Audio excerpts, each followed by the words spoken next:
Co-creating impact. Hi there. Welcome to Co-creating Impact with Lori and itstimesunshine.com. We're here with our co-host and our friend Jay. He has his own podcast called Positivity on Fire.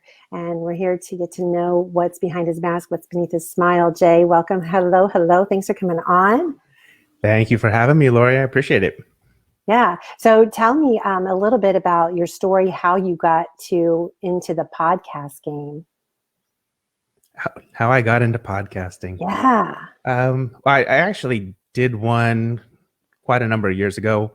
I work in education, and so I was doing it for the school that I work in, for our parent body, because I do technology in that school. So it was tied to a weekly newsletter that I put out for the parents. So things along the lines of, keeping up with your kids, right? With tech and social media and all that sort of thing.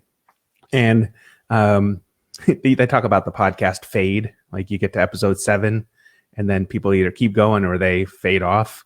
And so long story short, I didn't see the tracking of it from our parents, and it was really just for our parents.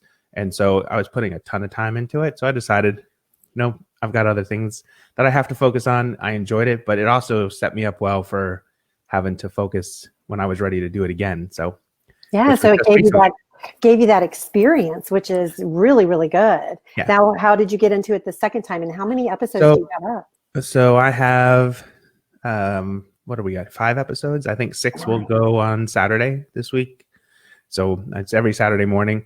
But it came about really, it all actually got pushed up through TikTok, really, more than anything else, is that I just, like a lot of us, we got on it for, entertainment during quarantine. So I think I joined in April, but I didn't post anything until July, and it took me a while to figure out everything. And then I found all the positive folks, and there was just something about it that was like, here we've got all these people from lots of different backgrounds, all trying to be super positive and spread kindness and joy, and that's what I've always been about in my life. And so I actually started a hashtag Positivity Quest. So I have a video up there about Positivity Quest, and I think it's almost up to like 100K views, which was kind of cool. But then I was like, you know what? I'm having a pivot in my life anyway. My wife and I are moving in June. We're leaving the school that we're in. She's got a great new job in Massachusetts as the head of her own school. And I've decided not to go back into education.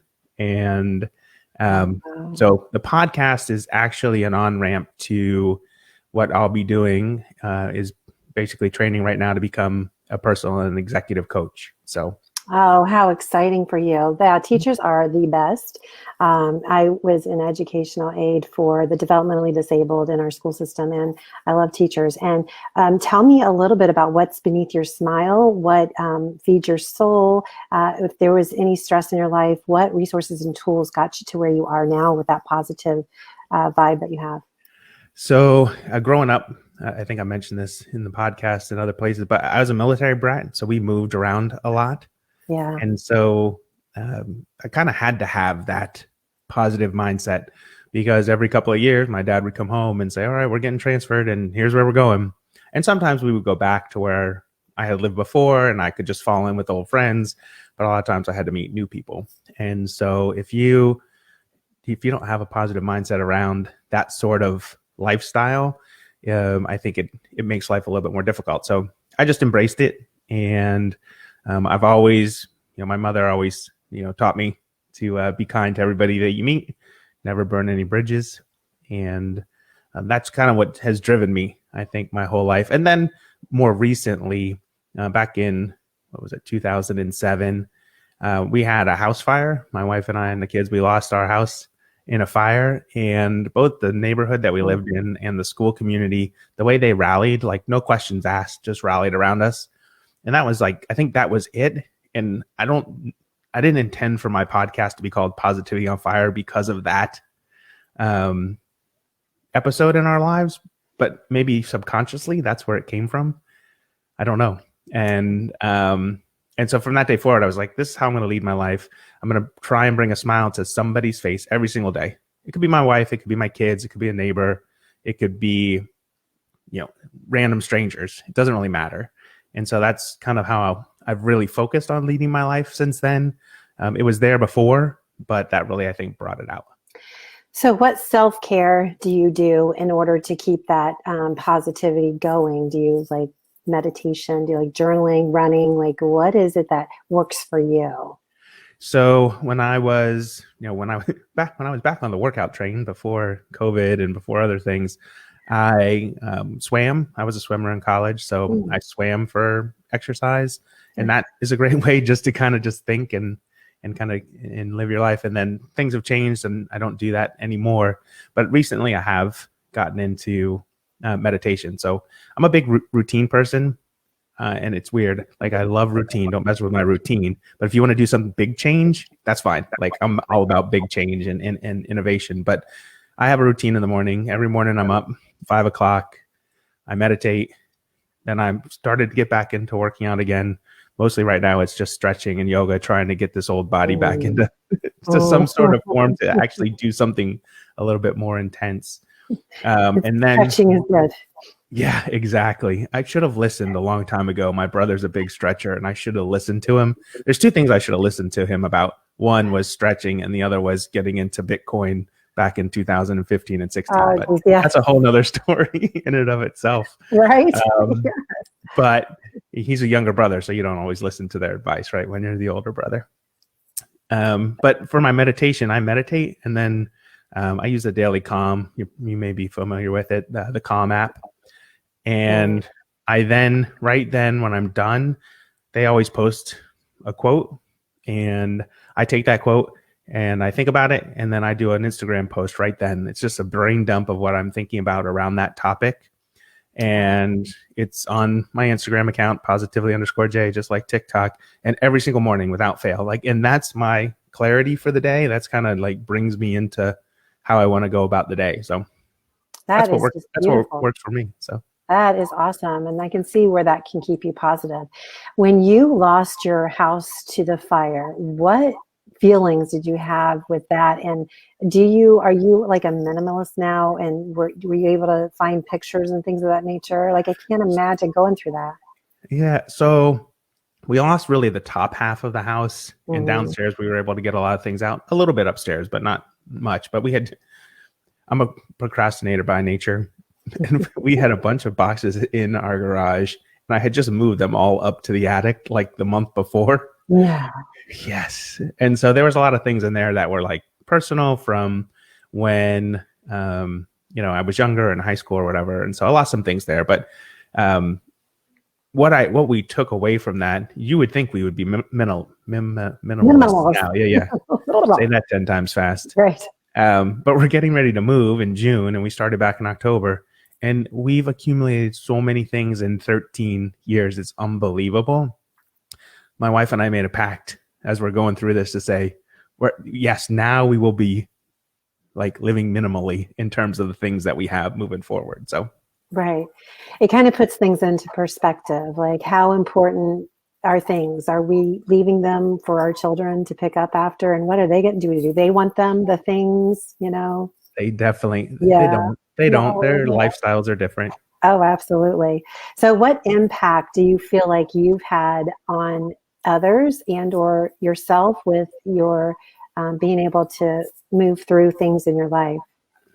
So I think the impact, and I've talked about this before, TikTok and the podcast and other places, but like, I really believe impact 1 or impact 1 million, there's no difference, and so, I know you from TikTok.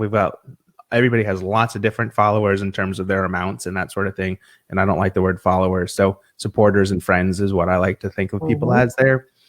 And for me, it's even if one person is impacted by what I'm sharing or what I'm thinking about or the conversations that I'm having, then that's really what brings me joy. And I think that's what kind of furthers me to try and be, continue to be a positive person in other people's lives. So who was the main person in your life that you've looked up to? So the main person in my life, I think, is probably my mom. So when I was in high school, she, I think it was going into my senior year, she ended up with cancer. Oh. And so she's 82. She's still going strong. Ooh. So she's a survivor and a butt kicker. But she's this little tiny, she's like 4'11", maybe like 95 pounds.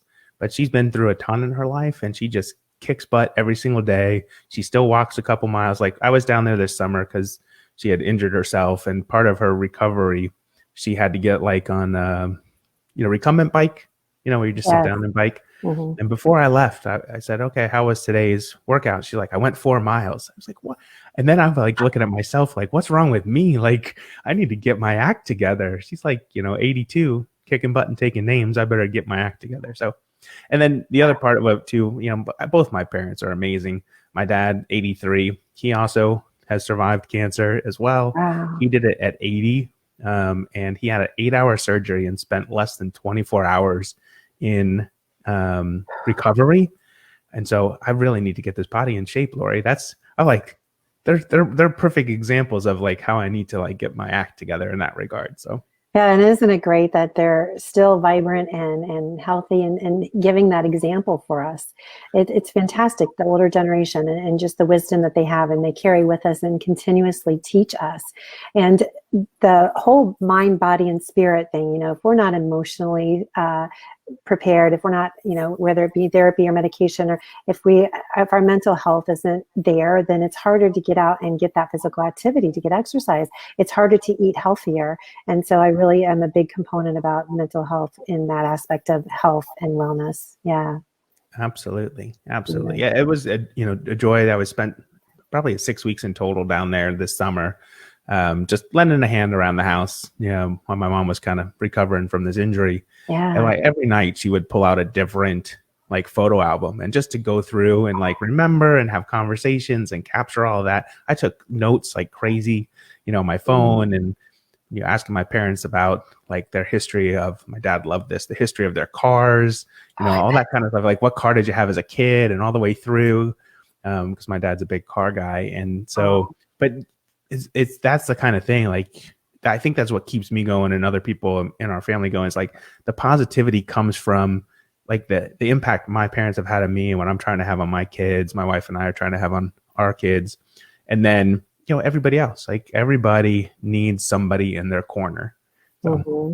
Yeah. And that's, fortunately, we found that on TikTok. The community has been fantastic. It's just, you just feel loved. You just feel wrapped around everybody's arm. There's so much, attention to the love in that community.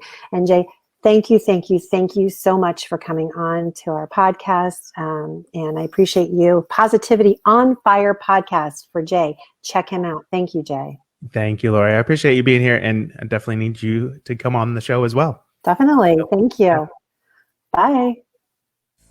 Brought to you by breaktherage.org and itstimesunshine.com, finding resources for health and mental wellness.